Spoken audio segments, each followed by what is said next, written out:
Nah, ketika manusia memilih kafir, itu haknya. Maka Allah berikan kebebasan sepenuhnya kepada manusia yang memilih kafir untuk menjalani kehidupan ini semau dia, semau hawa nafsu dia.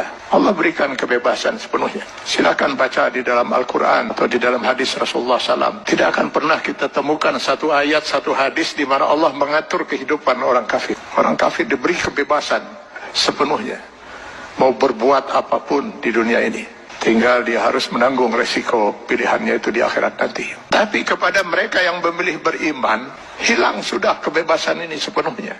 Karena seorang mukmin dia dituntut untuk Islam. Akar katanya adalah aslama, berserah diri.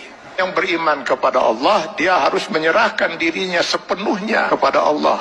Sepenuhnya dia siap untuk diatur hidupnya oleh Allah Subhanahu wa Ta'ala. Tanpa lagi dia mempergunakan akalnya untuk bertanya, mengapa Allah wajibkan saya berbuat ini, kenapa Allah haramkan saya melakukan ini. Kalaupun pertanyaan itu muncul dalam dirinya, maka keimanan dia akan menjawab, saya lakukan ini karena Allah perintahkan, dan saya tinggalkan hal ini karena Allah melarangnya. Itu jawaban seorang mukmin. Dia tidak akan berusaha mencari ilah hukum, alasan hukum, apa manfaatnya, apa hikmahnya. Karena keimanannya akan mengatakan, semua yang diperintahkan Allah pasti ada manfaatnya. Dimengerti atau tidak dimengerti oleh akal dia. Semua yang dilarang Allah pasti ada mudaratnya.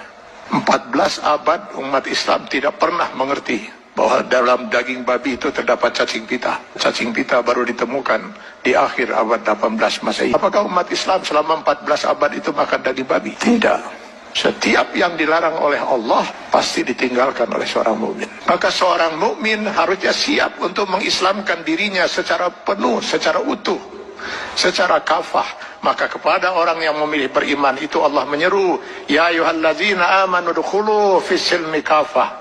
Kalau memang kalian memilih beriman, masuklah ke dalam Islam itu secara kafah, secara utuh. Mengislamkan diri kita setiap detik, baik dalam hubungan hablum minallah maupun hablum minan nas. Itulah sebabnya Allah menurunkan 6.666 ayat Al-Quran, yang sebagian dari ayat Al-Quran ini dijelaskan oleh kurang lebih 5.000 hadis Rasulullah SAW. Kenapa harus Allah turunkan ribuan ayat Al-Quran dan ribuan hadis ini? Karena yang mau diatur hidup seorang mukmin itu bukan hanya sekedar sholat, saum, zakat, haji saja. Seluruh kehidupan dia per detik, Pak. Mulai dari masuk WC, keluar WC, sampai mengatur kehidupan bermasyarakat, bernegara. Ini kalau dia mau milih beriman. Kalau tidak mau diatur hidupnya, jangan milih beriman, milih kafir. Pada orang-orang yang berfaham sekularisme, liberalisme, yang ingin memisahkan agama dari kehidupan, saya sering mengatakan, kenapa repot-repot harus menolak sebagian aturan Allah? Pilih kafir, Anda bebas sebebas-bebasnya. Kalau memilih beriman, sudah hilang kebebasan itu. Dan pilihannya hanya satu di antara dua. Memilih kafir atau memilih beriman. Memilih beriman konsekuensinya kita sudah harus Islam.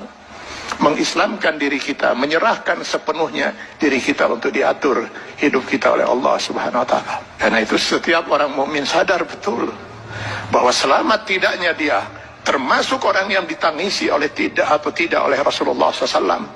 Dia harus bisa mengislamkan dirinya setiap saat. Karena yang nanti akan dimintai pertanggungjawaban di yaumil akhir bukan hanya sebatas sholat, zakat, saum, haji saja, tapi seluruh kehidupan dia per detik. Mudah-mudahan ini bisa menjadi bahan muhasabah bagi kita semua. Kita islamkan diri kita secara kafah dalam batas kemampuan yang mampu kita lakukan. Karena Allah tidak akan menuntut kita di luar kemampuan kita. Semoga kita bukan termasuk orang yang ditangisi oleh Rasulullah SAW.